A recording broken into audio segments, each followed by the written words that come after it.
media conference earlier this week, Director of the Department of Energy, Dr. Mark BYNOE, updated the media on several issues within the oil and gas sector. Senior Communications Officer ANARA brings us that update.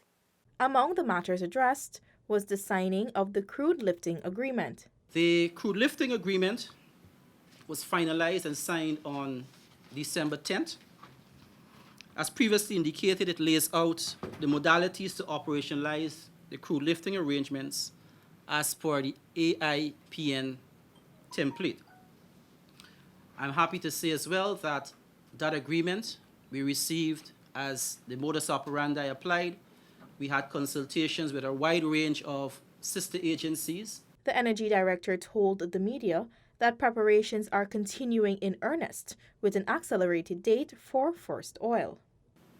We have seen facility hookup and commissioning progressing well, and we've also noted that preparations have been enhanced.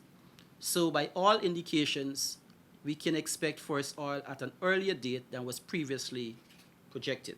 The media was also informed that the local content policy consultant has submitted a final report. And that is being edited with a completion date of December 2019, still being the aim of the Department of Energy.